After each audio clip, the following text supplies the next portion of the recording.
దాసుని ధైర్యపరచండి.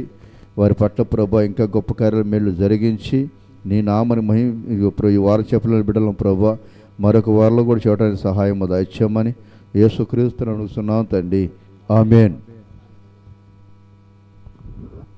దేవునికి స్తోత్రం. హల్లెలూయా, హల్లెలూయా. మరి యొక్క ఉదయకాల సమయంలో ప్రేమైన దేవుని యొక్క బిడ్డలారా, మరి మనమందరూ కూడా ఎన్నో చూడండి, సమస్యలు లేని వారు ఎవరు ఉన్నారా? ఎవరు ఉన్నారా? సమస్యలు లేని వారు ఎవరు కూడా భూమి మీద ఒక్కడ కూడా లేరు. ప్రతి ఒక్కరు కూడా ఏదో ఒక సమస్య అనేది వస్తూ ఉంటాయి. కానీ ఆ సమస్యలను బట్టి మనము ఎక్కడికి వెళ్ళినా నెమ్మది ఉండదు. ఏమండి, మనుషుల దగ్గరికి వెళ్ళినా నెమ్మది ఉండదు, అధికారుల దగ్గరికి వెళ్ళినా నెమ్మది ఉండదు, ఏమండి బంధువుల దగ్గరికి వెళ్ళినా నెమ్మది ఉండదు. కానీ ఆ నెమ్మది రావాలంటే మనం ఎక్కడుండాలి? ఎక్కడుండాలి? దేవుని యొద్దకు రావాలి. దేవుడి దగ్గరికి వస్తేనే ఆ నెమ్మది వచ్చింది. ఎందుకంటే మన యొక్క సమస్య అంతా కూడా మనల్ని మట్టిని తీసి బొమ్మను చేసి జీవాత్మలుది నరుడుగా మనల్ని అందరికి కూడా సృజించి ఆయన భూమి మీద మన అందరిని కూడా నిలబెట్టిన యేసయ్యకి మాత్రమే మన యొక్క సమస్యలు తెలుస్తాయి. కనుక ఆ సమస్యలు పోవాలి అంటే మనం ఎక్కడ రావాలండి? దేవుని యొద్దకు రావాలి, దేవుని సన్నిధికి రావాలి. ఎందుకంటే ఎక్కడ నెమ్మది దొరకదు. ఏమండి, ఆ నెమ్మది దొరకాలి అంటే దేవుని సన్నిధిలో నెమ్మది వచ్చింది, దేవుని సన్నిధిలోనే ఆరోగ్యం వచ్చింది, దేవుని సన్నిధిలోనే ఏమండి సమాధానం దొరికిద్ది. కనుక చూడండి, ఎంతోమంది ఏమంటున్నారు? ఏమండి, అయ్యో మా సమస్యల వల్ల ప్రార్థన చేయండి అంటున్నారు. కానీ దేవుని వద్దకు వచ్చేవారు దేవుని వద్దకు వచ్చేవారు కొద్దిమందే. దేవుని వద్దకు వచ్చేవారు కొద్దిమందే. కానీ వ్యర్థమైన స్థలాల్లో, విస్తారమైన స్థలాల్లో ఉంటున్నారు. కానీ దేవుని దగ్గరికి రావాలి. ఏమండి, మరి ఈ ఉదయకాల సమయంలో ప్రేమన దేవుని యొక్క బిడ్డలారా, మరి దేవుని వాక్యము మనందరూ కూడా ఏంటి నడిపించాలని మనందరూ ప్రార్థన అనేది చేయాలి. ఈ ఉదయకాల సమయంలో మరి దేవుని యొక్క వాక్యాన్ని మనం ప్రాధాన్యత ఇద్దాం. దేవుని వాక్యం మనం పట్టుకుంటుంది, దేవుని వాక్యం మనం నడిపించింది, దేవుని వాక్యం మనం బలపరిచింది. ఆయన వాక్యమే మనకి ఏమిచ్చింది? జీవాన్ని ఇచ్చిద్ది, నెమ్మది కూడా ఇచ్చిద్దని వాక్యము తెలియపరుస్తూ ఉంది. కనుక ఈ సమయంలో మరి కొద్ది నిమిషాలు మన మధ్యలో జరుగుతున్న గురించి కొద్దిసేపు దేవుని వాక్యాన్ని మనకు వినిపిస్తారు. శ్రద్ధగా విందాం.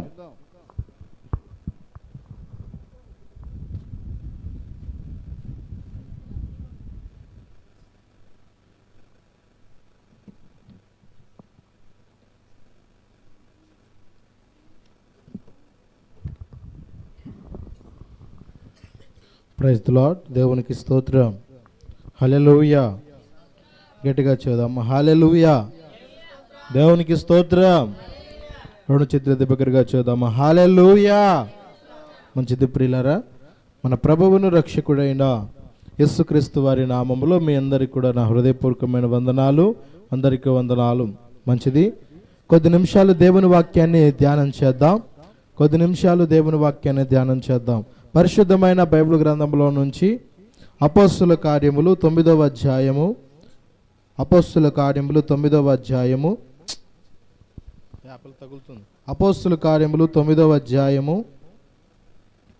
34వ వచనాన్ని మనం చదువుకుందాం. పేజీ నంబర్ 112వ పేజీ.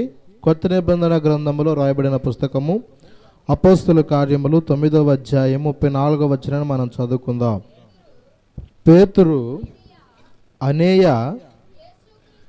యేసుక్రీస్తు నిన్ను స్వస్థపరచుచున్నాడు, నీవు లేచి నీ పరుపు నీవే పరుచుకొనమని అతనితో చెప్పగా. చాలు, చిన్న ప్రార్థన చేసుకుందాం. అందరూ కూడా తల్ల వంచండి. చదవబడిన వాక్య నిమిత్తము దేవాతి దేవుడు మనతో మాట్లాడే నిమిత్తమై ప్రార్థన. మహాపరిశుద్ధుడా, సర్వోన్నతుడా, సర్వాధికారి దేవా, నీ ఉన్నతమైన పరిశుద్ధమైన నామాన్ని బట్టి నీ కొందనాలు, స్తుతులు, స్తోత్రాలు చెల్లిస్తున్నాం తండ్రి. ఇంతవరకు నా తండ్రి పాటల వారు మీరు మహిమ పొందారని నమ్ముచున్నాం, ఆరాధన అంతట్లో మహిమ పొందారని నమ్ముచున్నాం. నీ దాసు నలుపుడును అభాగ్యాన్ని ప్రభా నీ బలిపేట చెంత నిలబడి ఉన్న నన్ను మరుగుపరిచి నాకును ఇక్కడ చేరికడు వచ్చిన బిడ్డలకును లైవ్ ద్వారా వీక్షించిన బిడ్డలకు ప్రభా ఆయా స్థలంలో కూర్చొని వాక్యం ఆలకిస్తున్న బిడ్డలకు తండ్రి వినగల చెవులను గ్రహించగల మనసులు మా అందరికి మీరు దయచేయమని అడుగుతున్నాం. ఇంకెవరైతే రాలేక వెనకబడుతున్నారో ఏ కారణముల చేత ఆగిపోతున్నారో వారికి ఆటంకాలను మీ నామంలో తొలగించి మీ యొద్దకు నడిపించి మీరు మాత్రం మహిమ ఘనత ప్రభావములు పొందుకోమని యేసుక్రీస్తు నామం పేరట ప్రార్థించి అడిగి వేడుకొంచున్నాము తండ్రి, ఆమేన్. దేవునికి స్తోత్రం. గట్టిగా చూద్దాము హల్లెలూయా. మంచిది, ఇక్కడ లేనట్టున్నారు, గట్టిగా చెబితే ఏమైంది? దేవునికి స్తోత్రం, హల్లెలూయా.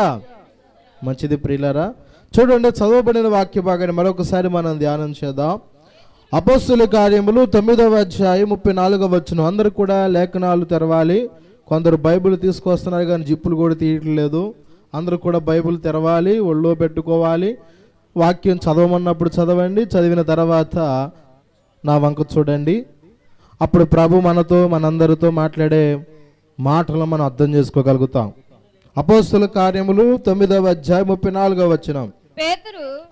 పేతురు అనయ్య యేసుక్రీస్తు నిన్ను స్వస్థపరచుచున్నాడు, నీవు లేచి నీ పరుపు నీవే పరచుకొనమని అతనితో చెప్పగా వెంటనే లుద్దలోను షారోనులోను కాపురమున్న వారందరూ అతన్ని చూచి ప్రభువు తట్టు తిరిగిరి. దేవునికి స్తోత్రం. చూడండి ప్రియమైన దేవుని బిడ్డలారా, ఈ చదవబడిన వాక్య భాగము మనం స్పష్టంగా ఆలోచన గ్రహించినట్లయితే ఇక్కడ అన్నయ్య అనే ఒక వ్యక్తి మనకు కనబడుతున్నాడు. ఎవరంట? అందరు చెప్పండి, ఏ వ్యక్తి అంట అతను? అన్నయ్య. ఏం పేరంట? అందరూ చెప్పండి, ఏం పేరు? అనేయ. ఈ అనేయ వ్యక్తి రోగముతో బహుగా బాధపడుతున్నాడు. అనేయ వ్యక్తి ఏం చేస్తున్నాడు? రోగముతో బహుగా బాధపడుతున్నాడు. అతను కలిగిన రోగం ఏంటయ్యా అని మీరు ఆలోచన చేయాలి. అందరూ శ్రద్ధగా వినాలి. చూడండి ప్రియమైన దేవుని బిడ్డలారా, అనేయ యేసుక్రీస్తు నిన్ను స్వస్థపరచున్నాడు. ప్రియులారా, ఈ లోకంలో రోగముల గురించి మనం ఆలోచిస్తే అనేక రకరకాల వ్యాధులు ఉన్నవి, కుదరని రోగాలు కూడా ఉన్నవి, నయము కాని రోగాలు కూడా ఉన్నవి. అవునా కదండి? డాక్టర్ల వల్ల కూడా కానివి రోగాలు కూడా కొన్ని ఉన్నాయి. మా వల్ల కాదు అని చేతులెత్తిన సందర్భాలు ఎన్నో కూడా ఉన్నవి. ప్రియులారా, అందుకనే వాక్యం చెప్తుంది, నేను స్వస్థపరచు యెహోవాను నేనే అంటాడు ప్రభు. స్వస్థపరచు యెహోవాను నేనే స్వస్థపరచు యెహోవాడు. ఈ రోజుల్లో మానుషులమైన మనము వీళ్ళ మాటలు విని అటు ఇటు తిరుగుతూ పోకులాడుతూ పోతూ ఉంటాం. కానీ ప్రియులారా, ఆయన యొద్దకు వచ్చి మోకరించి నా పరిస్థితి ఏంటి అని మనం ప్రభువును మాత్రము అడగలేం. అనేక ప్రాంతాలకు వెళ్ళటానికి, అనేక చోట్లకు వెళ్ళడానికి మన సమయం ఉండేది, కానీ ఆయన సన్నిధికి వచ్చి మోకరించి ప్రార్థన చేయడానికి మాత్రం ఏముండదంట మనకి. అయ్యా ఏముండదు, మనకి సమయం ఉండదు. అదేంటయ్యా అట్లా అంటున్నావంటే, అవునండి సమయం ఉంటే కదా పొద్దున్న నుంచి తీరుకుందనుకున్నారు. నాకు మీకేం తెలుసు పాస్టర్ గారని పాస్టర్ గారిని ఏం చేస్తున్నారు ఇప్పుడు? ప్రశ్నిస్తున్నారు. సరే, ఇతను ఏం జవాబు చెప్పలేదులే, మాన్ పాస్టర్ గారులు అనుకోవచ్చాము. కానీ రేపు ఆయన నిన్ను అడిగితే అప్పుడు సమాధానం చెప్పగలుగుతావా? తలెత్తుకొని నువ్వు మాట్లాడగలుగుతావా? నీ వల్ల కానే కాదు. ఎందుకంటే లోపం మనలో ఉంది, తప్పు మనలో ఉంది, కాబట్టి తలదించాల్సింది అన్న విషయాన్ని మీరు బాగా తెలిసిన విషయమే. కనుక ప్రియమైన దేవుని బిడ్డలారా, స్వస్థపరచువాడను నేనే, స్వస్థపరచుచున్నాను అని చెబుతున్నవాడు కూడా ఆయనే. దేవునికి స్తోత్రం. ఎందుకు ఈ విషయాన్ని మీకు జ్ఞాపకం చేశానంటే, తీరుబాటు లేక ఆయా స్థలాల్లో అనేక చోట్ల తిరుగుతూ ఏం చేస్తున్నామంటే కాలాన్ని ఏం చేస్తున్నాం? గడిపేస్తున్నాం. అసలైన స్థానానికి మాత్రం మనము స్థలం మాటకం రాలేకపోతున్నాం. ప్రియులారా, ఇజ్జికియా మీకు తెలుసు కదా. అతను కూడా అనారోగ్యంతో బాధపడ్డాడు. అతనికి కలిగిన ఆ గడ్డను బట్టి ఏమండి, ఎక్కడికి వెళ్ళినా కూడా ఏ వైద్యులు సంప్రదించినా, ఎన్ని నాటు వైద్యులు వాడినా కూడా అతనికి ఆరోగ్యం రాలేదట. అతను కలిగిన బాధను బట్టి, కలిగిన రోగాన్ని బట్టి అతడు ఏ దిశకు చెందాడయ్యా అంటే మరణ దిశలోకి వచ్చాడు. ఎవరు? హిజ్కియా వచ్చాడు. కానీ ప్రియులారా, దైవజనుడైన యెషయా ప్రవక్త వచ్చి అంటాడు, ఓ హిజ్కియా, నీవు మరణమవచ్చున, నీవు బ్రతకవు. నీకు కలిగిన రోగం ఏదైనా కావచ్చు, నీకు కలిగిన బాధ ఏదైనా కావచ్చు, నిన్ను హింసించి వేదన ఏదైనా కావచ్చు, నువ్వు దానివల్ల కృంగిపోయావు. ఈ రోగము నయం కాదని ఒక రాజు అండి, రాజు తలుచుకునే దెబ్బలకు కొదువండి, కొదువు లేదు కదా. కానీ రాజు అయిన సైతం కూడా అనేక మంది ప్రఖ్యాతగాంచిన నాటు మందులు వాడాడు, అనేక మంది వైద్యులను సంప్రదించాడు, కానీ అతనుకున్న రాచిపుండు మాత్రమైతే తగ్గల. అనేక మందులు వాడాడు, కుదరని రోగముతో బాధపడుతున్నాడు హిజ్కియా. ఎందుకు విషయాన్ని చెప్తున్నానంటే, నిన్ను స్వస్థపరిచింది నేనే అని చెప్పడానికి ఈ మాట మీకు జ్ఞాపకం చేస్తున్నా. మనుషులు కదా మనం, ఏం చేస్తామంటే అక్కడ ఏదో జరుగుతుందంటే అవునా అన్నట్టు ఏం చేస్తాం, అటు ఇటు తిరుగులాడిపోతాం. మనం ఏంటంటే తొందర ఎక్కువ మనుషులకి, మనకేం ఎక్కువ తొందర. దిగిన తర్వాత అయ్యో ఇలా అలా అనుకోలేదని దిగిన తర్వాత అనుకుంటే ఉపయోగం ఏమైనా ఉందండి? ఉందండి. కానీ మన ప్రభువు ఊబిలో కూరుకుపోయిన వారిని కూడా ఏం చేసేవాడట? లావనెత్తేవాడు. దేవునికి స్తోత్రం. అన్నాడా లేదా భక్తుడు? జిగట గల ఊబి నుండి లేవనెత్తెను, సమతల మగు భూమిపై నన్ను నిలిపెను. జిగట గల ఊబి నుండి లేవనెత్తెను, సమతల మగు భూమిపై నన్ను నిలిపెను. నా పాదములకు దీపమాయను, నా పాదములకు దీపమాయను. దేవునికి స్తోత్రం. ఏంటంట?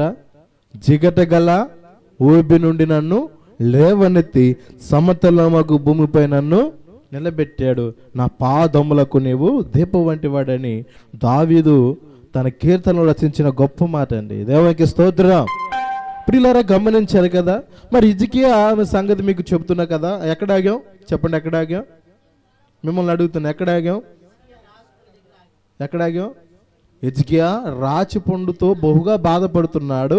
అనేకమైన ట్రీట్మెంట్లు చేసినా కూడా, రాజు అందరూ పిలిచినా కానీ వచ్చినా కానీ అతని గాయం మాత్రం నయం అవ్వట్లేదు. అలాంటప్పుడు దైవజనుడిని సంప్రదించినప్పుడు దైవజనుడు యెహోవా వాక్కు అందుకొని చెప్తున్న మాట ఏంటో తెలుసా? నీవు బ్రతకవు, నీవు బ్రతకవు, నీవు మరణమవుతావు గనుక నీవు లేచి గోడ తట్టు తిరిగి నీ పాపమును ఒప్పుకొని ఇంటిని చక్కబెట్టుకో అన్న సందర్భం మనము యెషయా గ్రంథంలో చూడగలుగుతాం, దినవృత్తాంతాల గ్రంథంలో కూడా మనము చూడగలుగుతాం. దేవునికి స్తోత్రం. ప్రియులారా, అక్కడ స్వస్థపరచబడ్డాడని చెప్పడానికి మీకు ఈ విషయాన్ని చెప్తున్నా. ఎప్పుడైతే అతనికి కలిగిన రోగాన్ని బట్టి మరణిస్తానని అనుకున్నాడో, ఎప్పుడైతే తన వ్యాధిని బట్టి నేను మృతి చెందుతాను, నా వల్ల కాదు, ఇక నా పరిస్థితి అంతే, నేను రాజునని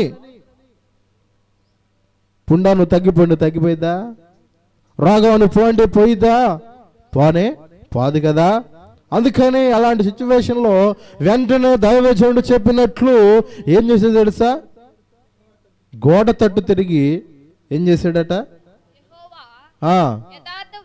యథార్థ హృదయుడనై సత్యముతో నీ సన్నిధిని నేను ఎట్లు నడుచుకున్నానో నీ దృష్టికి అనుకూలముగా సమస్తమును నేను ఎట్లు జరిగించుతునో అది.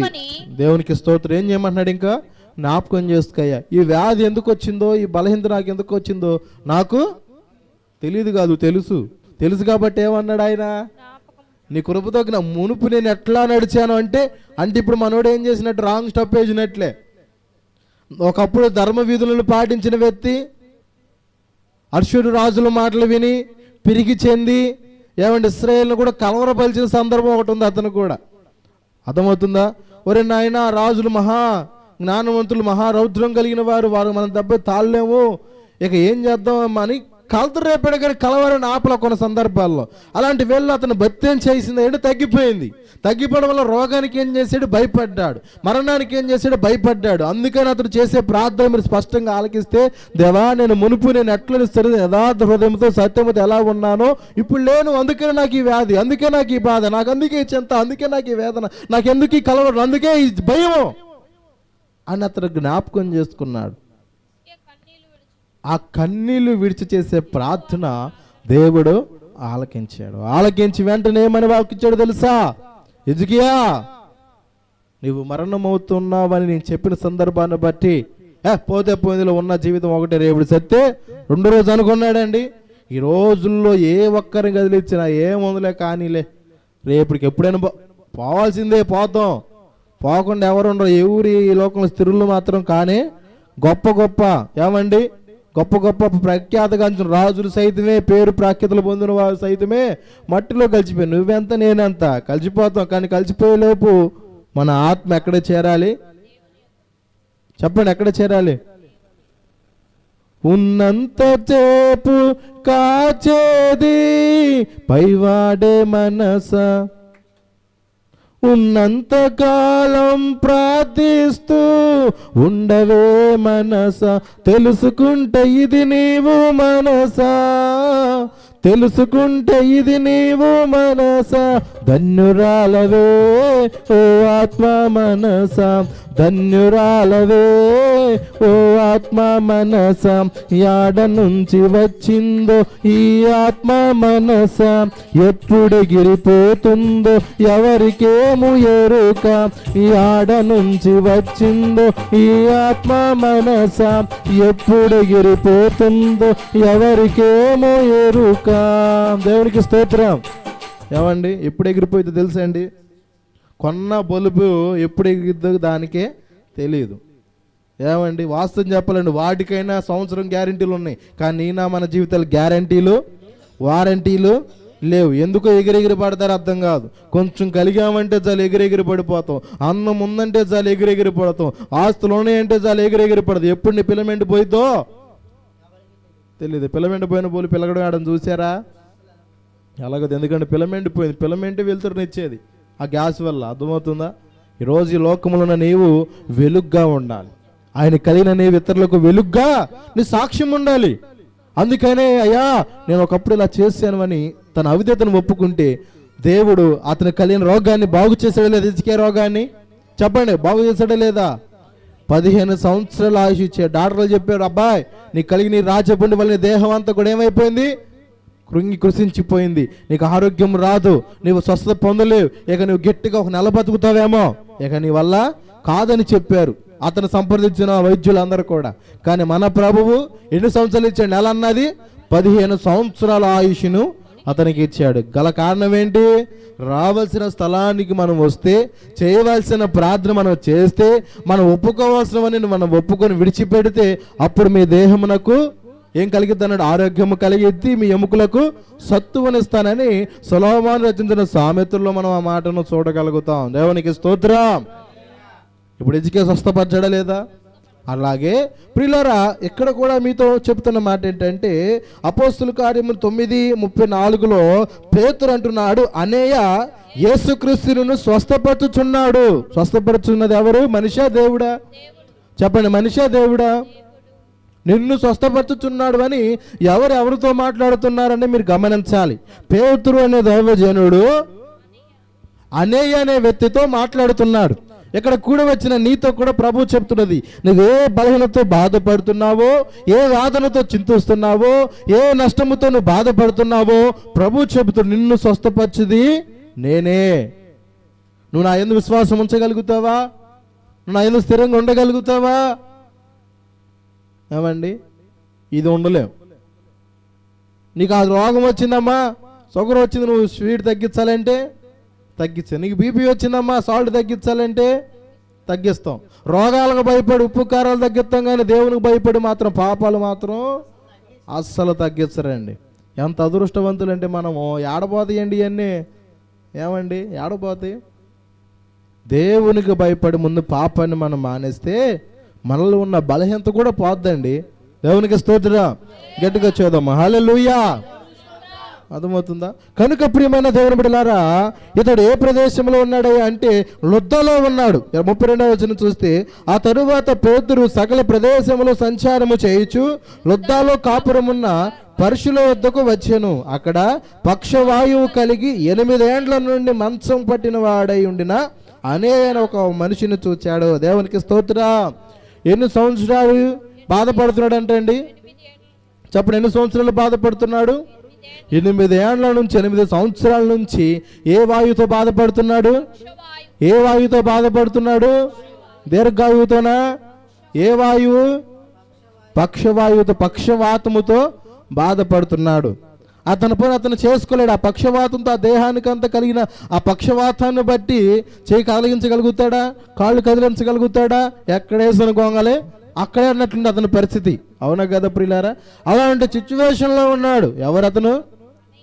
అనేయ. పేరేంటి? అనేయ. తన పని తాను చేసుకోలేని స్థితిలో ఉన్న కొన్ని రోగాలు అలా ఉంటే ప్రియులారా, ఎందుకు బ్రతుకుతున్నామని చిరాకు, మన జీవితం మీద మనకి విరక్తి కలగజేసే రోగాలు కూడా ఉన్నాయి. హాస్పిటల్లో మనం వెళితే కొందరు ట్రీట్మెంట్ జరుగుతూనే ఉండిద్ది, కానీ వారు ఎన్నో మాటలు మనం చూస్తే ఎందుకు నేను ఇక్కడికి వచ్చాను నాకు అర్థం కావట్లేదు, చచ్చినా పోయే. ఎందుకంటే ఇప్పుడు రోగం ఏం చేసిందండి, మనిషికి అనారోగ్యాన్ని ఇంకా కలగజేసింది. రోగంతో బాధపడ్డంట ముందు మనిషి, రోగంకి వచ్చి మనసు ద్వారా కలిగే బాధను బట్టి ఎక్కువ కురింగిపోతాడట. అర్థమవుతుందా? కరోనా టైంలో కూడా ఆ వ్యాధి వచ్చి పోవాల మనుషులు. చెప్పండి, అది నాకు వచ్చేసిందేమో అన్న భయంతోనే చాలామంది పోయారు. అంటే భయం ఏం చేసింది అంటారు మనల్ని, ఇంకా కృంగ తీసేసిద్ది. నువ్వు దేనికైతే భయపడతావో ఆ భయమే నిన్నేం చేసిద్దమ్మా? కృంగ తీసేసిద్ది. నా వల్ల కాదు, నేను చేయలేను, నా జీవితం అయిపోయింది అని నువ్వు అనుకుంటే నీ భయమే నిన్ను కృంగ తీసేసిద్ది. నువ్వు భయపడవద్దు. నువ్వు ఎవరు బిడ్డవో తెలుసా?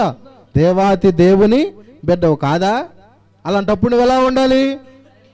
ధైర్యంగా, నువ్వు ధైర్యము తెచ్చుకొని ఏం చేయమంటాడు? బలవంతుడు కమ్మంటాడు. దేవునికి స్తోత్రం.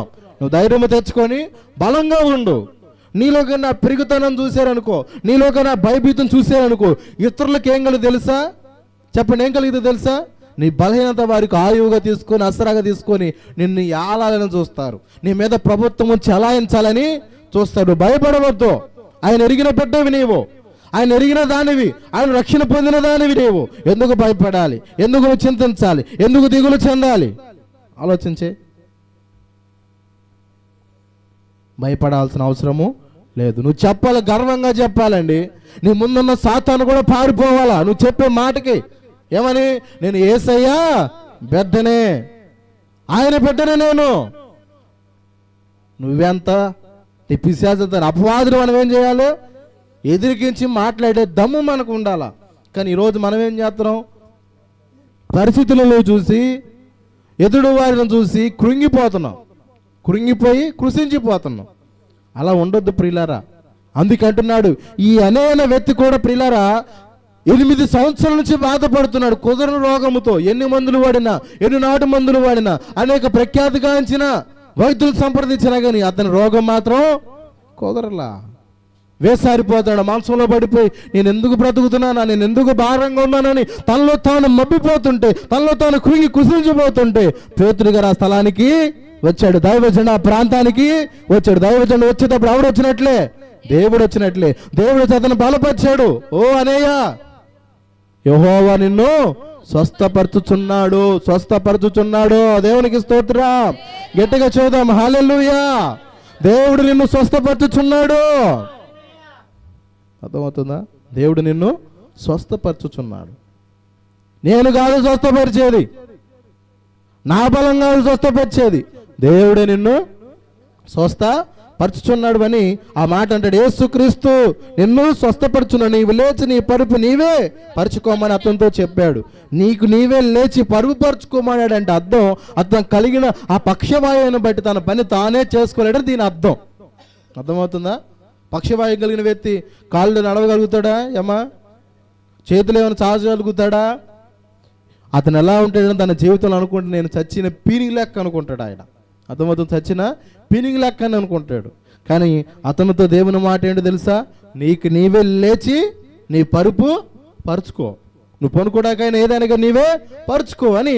అలాంటి బలయుక్తమైన దేవుని మాటలు అతను తాగుతుంటే ఏదో తెలియని ఆనందం, ఏదో తెలియని ఆకర్షణ, ఏదో తెలియని ఆనంద బాష్పాలు అతని కళ్ళెమ్మట రాబడినవి. దేవునికి స్తోత్రం. అందుకే ప్రియుల ఆయనతో గడపండి, నీ బలహీనత పోద్ది. అందుకే భర్త ఉంటాడు కదా, నీతో గడిపే ప్రతి క్షణము ఆనంద బాష్పాలు ఆగవయ్యా. నీతో గడిపే ప్రతి క్షణము ఆనంద బాష్పాలు ఆగవయ్యా. కృప తలంచగా మేలు యోచించగా, కృప తలంచగా మేలు యోచించగా, నాగలమాగదు స్తుతించక నిన్ను కీర్తించక.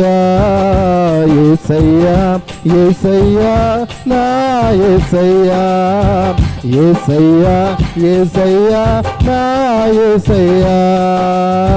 నీతో గడిపే ప్రతి క్షణము ఆనంద బాష్పాలు ఆగవయ్యా. దేవునికి స్తోత్రం. విన్నారా? ఆయనతో గడిపే క్షణము ఏమాగవట? ఆనంద బాష్పాలు ఆగవట. ఆయనతో గడిపే విధానం మీకుంటే, ఆయనతో గడిపే లక్షణాలు మీలో కనబడితే, నీ కళ్ళంట వచ్చే నీళ్లు ఏ నీళ్ళట? ఆనంద బాష్పాలు. నా ప్రభు నేను తెలుసుకున్నాను, నా ప్రభు నేను విడిపిస్తున్నా. ఇప్పుడైతే పేతురు ఆ మాట చెప్తున్నాడో, ఏమండి, అయిపోయింది అనుకున్న వాడిలో ఏం కలిగిందంట? ఉజ్జీవం కలిగింది. ఆ మాట అతను ఏదో తాగుతున్నట్లు, ఆ మాట ఏదో అతని ఎముకలు ముట్టినట్లు, ఆ మాట ఏంటో తన నరాలలో బాగు చేసినట్లు అనిపించి వెంటనే విత్తిన సెకండ్లో ఏం చేశాడు తెలుసా? లేచాడు, తన పరుపుని ఎత్తుకున్నాడు, పరుచుకున్నాడు. దేవునికి స్తోత్రం. గట్టిగా చేద్దామా హల్లెలూయా. అర్థమవుతుందమ్మా? అందుకే ప్రియులారా, అక్కడ జరిగిన కార్యాన్ని బట్టి అనేకులు ఏం చేశారట? ప్రభువు తట్టు తిరిగారు. దేవునికి స్తోత్రం. ఎంత గొప్ప విషయం అండి, అవును కదా? ఇది కల్పితాలా కథలా? కల్పిత కథలండి. మరి ఏంటివి? వాస్తవాలు, యథార్థంగా జరిగిన సందేశాలు. కొందరు అనుకుంటారు ఇవన్నీ కట్టుకథలు అలా అనుకుంటే ఏమండి, మ్యాప్లో అయినా కొట్టుకోండి, గూగుల్ మ్యాప్లో అయినా లొద్ద అనే ప్రదేశాలు మన భారతదేశాల్లోనే ఉన్నాయని, మన ప్రదేశాల్లో ప్రపంచం మీద ఉన్నాయని పరిశీలన చేయండి. నజరేతు లేదా, యెరూషలేము లేదా, యోధా లేదా, అన్నీ ఉన్నవి. అన్ని గ్రామాల బైబిల్ ఉన్నవన్నీ కూడా ఉన్నాయి. అంటే దీన్ని బట్టి స్పష్టంగా అర్థమవుతుంది కదా, ఆయనే తను లోకాన్ని మనుషులతో ఒకడిగా వచ్చాడు, అతను మనలాగే బ్రతికాడు ఈ లోకంలో. కాబట్టి గమనించాలి, ఇది కట్టుకథలు మాత్రమని అనుకోనవద్దు. కొందరు ఈ రోజుల్లో సాక్ష్యాలు చెప్తుంటే డాక్టర్లు కూడా వస్తున్నారంట అక్కడికి. నేను ఒకసారి మీటింగ్లో వెళితే విజయవాడ పరిసర ప్రాంతాల్లో గోడదల దగ్గర ఏదో మీటింగ్ జరిగింది. డాక్టర్లు అంట ఆమెకు వైద్యం చేశారంట, కానీ అది సెట్ అవ్వలేదట. ఆ స్త్రీకి కాల్ ట్రీట్మెంట్ అంటే ఏదో సెట్ అవ్వలేదట. సెట్ అవ్వపోయేసరికి డాక్టరే చదువుతున్నాడు లేచి, మరి సాక్ష్యం కూడా అతను మళ్ళీ పాస్టర్ గారే, డాక్టర్ గారే చదువుతున్నాడు. ఇది అసాధ్యమేనండి, నా వంతుగా నేను చేశాను కానీ అయిద్దని, కానీ ఆమెకు మాత్రం అది సెట్ కాల. ఇక వాళ్ళ పిల్లలు అందరూ కూడా కంగారు పడి మా కాళ్ళ మీద పడ్డారు. ఎంతైనా ఖర్చు మేము భరిస్తామండి, మమ్మ మాత్రం మాకు బతకాలి, ఏదైనా చేయండి అని చెప్పారు. అరే డబ్బు ప్రాముఖ్యం కాదు, నువ్వు ఇస్తావు డబ్బుతో, డబ్బు వల్ల నేను ఆ రోగాన్ని నయం చేస్తాను గ్యారంటీ మాత్రం నీకు వీళ్ళు, నా వంతుకి నేను చేస్తాను అని చెప్పగలుగుతున్నాడే కానీ గ్యారంటీ మాత్రం వీలేపోతున్నాడు. కానీ నా యేసు ప్రభు, మనం ఆరాధిస్తున్న దేవుడు, నీ రోగం కుదర రోగంతో వచ్చావా నయం చేస్తానని వాగ్దానం చేస్తున్నాడు. దేవునికి స్తోత్రం. బలహీనతో వచ్చావా బలపరుస్తానని వాగ్దానం చేస్తున్నాడు. హల్లెలూయా. దుఃఖముతో వచ్చావా, చింతతో వచ్చావా, ఆనందముతో దేవుని ఇంటికి పంపిస్తాడు. దేవునికి స్తోత్రం. గట్టిగా చెప్పు, నమ్మిన వారి బిగ్గరగా స్తోత్రం చేద్దాం. హల్లెలూయా. అర్థమవుతుందమ్మా? ఎప్పుడైతే ఆ డాక్టర్లో చెప్పాడో, ఇది నేను చేసినది కాదమ్మా, సాక్షాత్తు ఆమెకు కూడా దర్శనం వచ్చింది. డాక్టర్లు చేసిన తర్వాత అంటే ఏడో ఒక తెల్లని ఆకారము ధరించిన వ్యక్తి వచ్చాడంట, అతని ఎముకలు ఎదుగు కడుతున్నాడు అంటే ఏదో చేస్తున్నాడంట.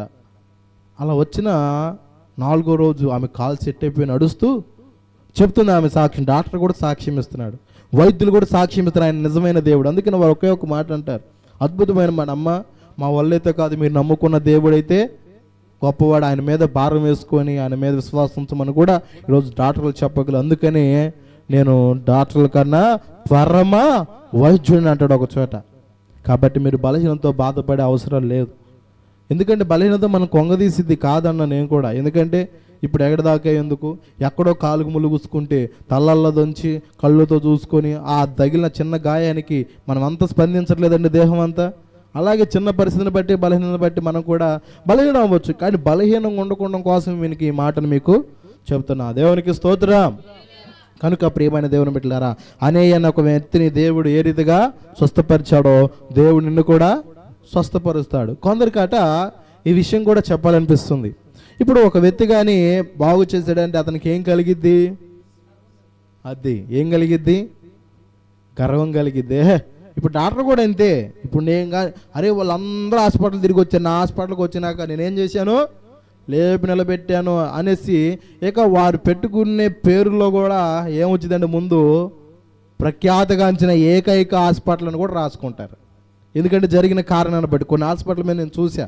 ఉండటం గొప్పతనమే కాదంటలేదు, కానీ నేను దాన్ని విమర్శించాలని కాదు.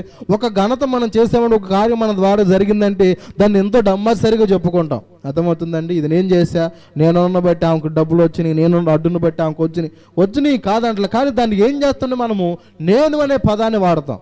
ఏం వాడతాము? కానీ వాక్యం ఏం చెబుతాం? నేను జ్ఞానిని కాదని నీవు అనుకొనవద్దు. నేను అనే మాట నీ నోట వచ్చిందంటే నీ అంత అజ్ఞాని, నీ అంత గర్విష్ఠుడు ఇంకొకటి లేనే లేడు. ఇది మాత్రం మనకి రాకూడదు. ఇట్లాగే ప్రియులారా, పేతురు గారు ఇక్కడ జరిగిన సందర్భం రీతిగా మరొక జీవితంలో కార్యం చేశాడు దేవుడు అతని ద్వారా ఉండి. కానీ అతను అన్న మాట గొప్ప మాట ఏంటో తెలుసా? గొప్ప మాట ఏంటో తెలుసా? అపోస్తుల కార్యములు 3వ అధ్యాయం 12వ వచనం. అపోస్తుల కార్యములు 3వ అధ్యాయం 12వ వచనం. పేతురు అన్న మాట చూద్దాం. ప్రజలతో ఇట్లా నేను చదువమ్మా. ఇశ్రాయేలులారా, మీరు విని విషయమై ఎందుకు ఆశ్చర్యపడుచున్నారు? మా సొంత శక్తి చేతనైనను భక్తి చేతనైనను నడువను వీనికి బలమిచ్చినట్లుగా మీరెందుకు మా తట్టు తేరి చూచుచున్నారు? చాలు దేవునికి స్తోత్రం. ఈ మాట అర్థమైందమ్మా? ఇక్కడ కూడా పేతురు యాహోన్లు మనకు కనబడుతున్నారు. వీరు శృంగారమైన దేవాలయం వద్దకు వెళుతుంటే అక్కడ పుట్టినది మొదలుకొని కుంటివాడు ఒకడు భిక్షం ఎత్తుకుంటూ ఉన్నాడు. పుట్టినది మొదలుకొని ఏం ఎత్తుకుంటున్నాడు? భిక్షం ఎత్తుకుంటూ ఉంటుంటే, ఇది మీకు తెలిసిన సందర్భమే, కొన్ని పర్యాయాలు కూడా మన సన్నిధిలో మాట్లాడుకున్నాం. కానీ ఇక్కడ అద్భుతమైన విషయం ఏంటంటే నేనే చేశాను కదా అని అతను మాత్రం అనలా. అది చాలా గొప్ప విషయం. ఏదైనా చిన్నది చేసామంటే మనం ఏదేదో డమ్మసరిగా చెప్పుకుంటాం. కానీ వాక్యం చెబుతుంది లోకంలో ఉన్నదంతయు కూడా శరీరాశయు నేత్రాశయు జీవడమ్ము. జీవించడం కోసం మనిషి డమ్మపు మాటలు మాట్లాడతాడు. ఎట్లా తెలుసా? నీ దగ్గర 1,00,000 రూపాయలు లేవు, కానీ అనేకులకి ఏం చెబుతావు? నా దగ్గర ఇన్ని లక్షలు ఉన్నాయని చెబుతావు. నీ దగ్గర అయ్యి లేవు, ఇల్లు లేదు, కానీ పక్కన వాళ్ళకి ఏం చెబుతావు? యవనొస్తాడు ఈ రోజుల్లో కాలేజీలో మనం కొన్ని మాటలు చూస్తే, వీడి దగ్గర బండి లేదు, కానీ ఆడికి ఏం చెబుతాడు పక్కనోడికి? మా నాన్న నా కోసం ఎంత మంచి బండి కొన్నాడో తెలుసారా మీకన్నా? ఏంటంటే డమ్మమైన మాటలు, జీవడమ్మం అంటారు. అవి మనం జీవించడం కోసం అనేకమైన వస్తువులను వాడుకోవడం, లేనిది ఉన్నట్లు పెట్టుకోవడం, ఉన్నదే లేనట్లు చెప్పుకోవడం, ఇవన్నీ జీవడమ్మం సంబంధించిన విషయాలు. ఇవి మనలో ఉండకూడదు. మనకున్న దాన్ని బట్టి మనం తృప్తి చెందాలి. లేని దానికోసం ఆరాటపడ్డామనుకో, ఆరాటపడే విషయాల్లో ఏమండి మనం పడిపోవచ్చు. మన ప్రభువు మనకి ఎంత ఇచ్చాడో దాన్ని బట్టి మనము తృప్తి చెందాలి. ఈరోజు కుటుంబాల్లో ప్రియులారా చూస్తే ఈ సంతృప్తి సహితమైన విధానం ఉండదు. లేనిది కావాలి, లేనిది మాత్రం అది కావాలి, ఇది కావాలి, అది ఉండాలి, అది ఉంటేనే ఎందుకు నన్ను కన్నావు అని పిల్లలు కూడా ఈ రోజుల్లో అడుగుతున్నారు. అర్థమవుతుందండి? ఎందుకు కన్నా ఈ టయానికి? లేదా కమ్మగుంటే ఎట్టుండి నువ్వు పెరుగుతున్నావు, నువ్వేం పొట్టుబడి అవ్వట్లే, ఇంకా చిన్నోడవేం కాదు.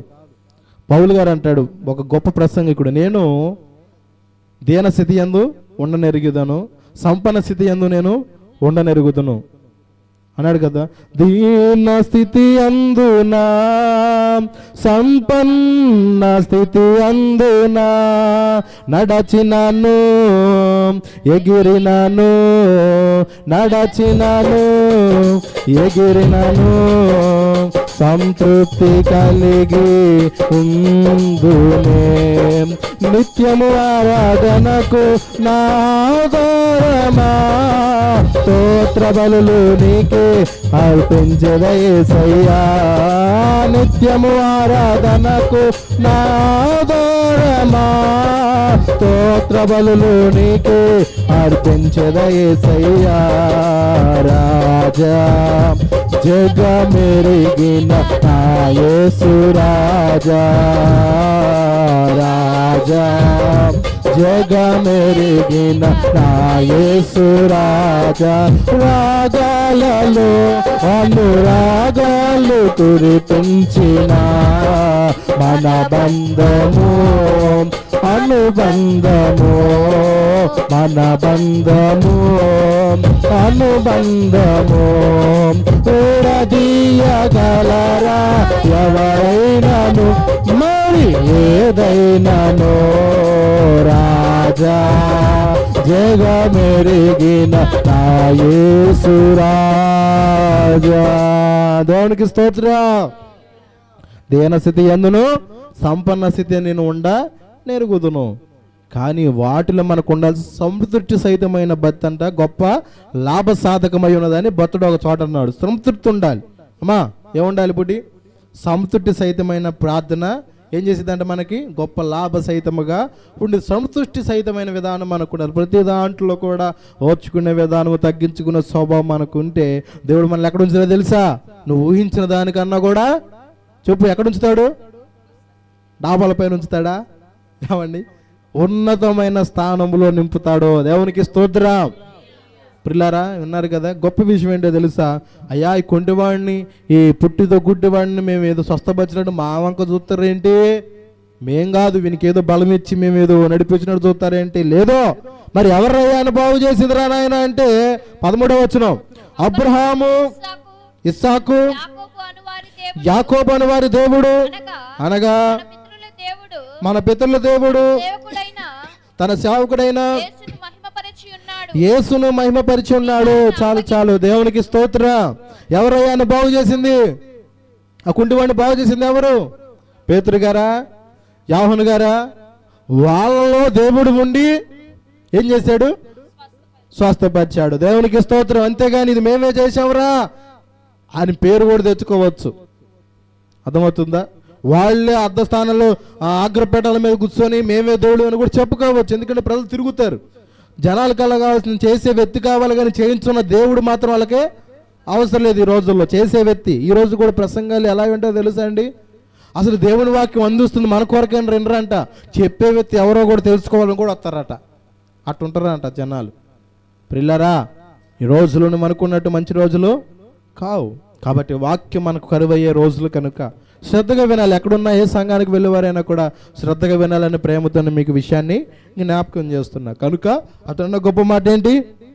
వీనికి ఏదో బాగు చేసినట్టు మేమేం కాదు, మా వంతుగా మేము ప్రార్థన చేసాం. సంఘ బిడ్డలారా, మీ కొరకు మా వంతుగా మేము ఏం చేయగలుగుతాం? ప్రార్థనలు చేయగలుగుతున్నాం. బిడ్డలు పడిపోకూడదని, సంఘం అంతా బలపడాలని, సంఘం స్తంభాల్లాగా నిలబడాలని, మూల కంబల్లాగా ఉండాలని, ఒలివ మొక్కల వల్ల ఆశీర్వదించబడాలని దేవారాత్రులు దైవజనులు మన కొరకు ఏం చేస్తూ ఉంటారు?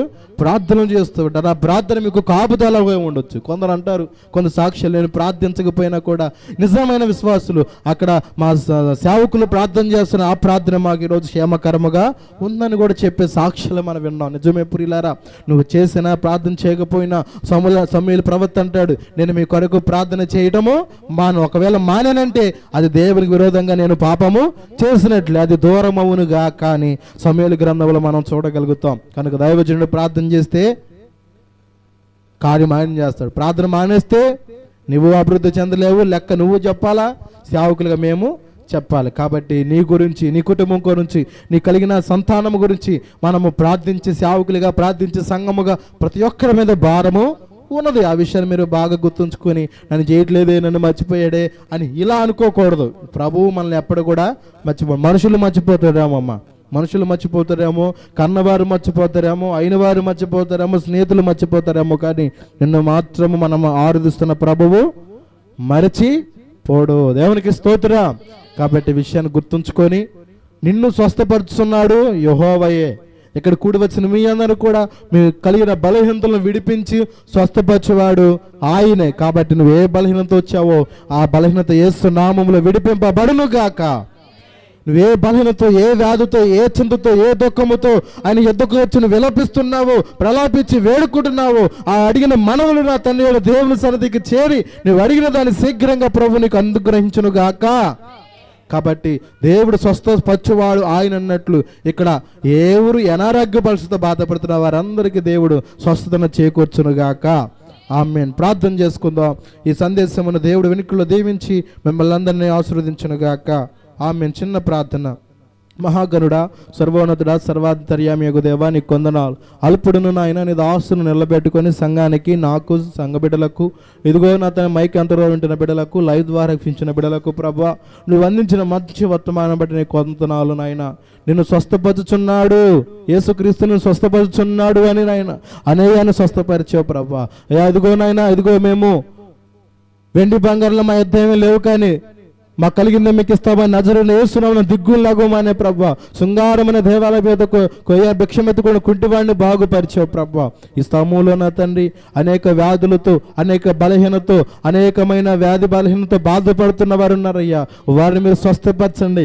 లైవ్లో వీక్షించిన బిడ్డలు కూడా నాయన అనేక రకరకాల వ్యాధులతో, కొన్ని రోగాలతో బాధపడుతున్నారయ్యా. అయ్యా, మంచాన పడిన వారుగా ఉన్నారయ్యా. వారికి ఆరోగ్యాన్ని మీరు దయచేయండి. స్వస్థపరచమడుగుతున్నాం. నీ దాసులు మాకు స్వస్థత దయచేయండి. ఇక్కడ చేరికూర్చిన ప్రతి బిడ్డల స్వస్థత మీరు దయచేయండి. ప్రతి బిడ్డలో ఉన్న ఆ వ్యాధులను, ఆ చింతను మీరు తొలగించి దేవా, నిన్ను కలిగిన బిడ్డలు నాయన బలవంతులు నాయన. కాబట్టి బలవంతులుగా ప్రతి బిడ్డను నిలబెట్టి విన్న మాటలు వ్యర్థంగా పోకుండా మా అందరి హృదయాలు స్థిరపరిచి బలపరిచి ధైర్యపరచమని నజరేయుడైన యేసుక్రీస్తు నామమున పేరట ప్రార్థించి అడిగి వేడుకొంచున్నాము తండ్రి. ఆమేన్, ఆమేన్, ఆమేన్. అందరికి వందనాలమ్మా, అందరికి వందనాలు.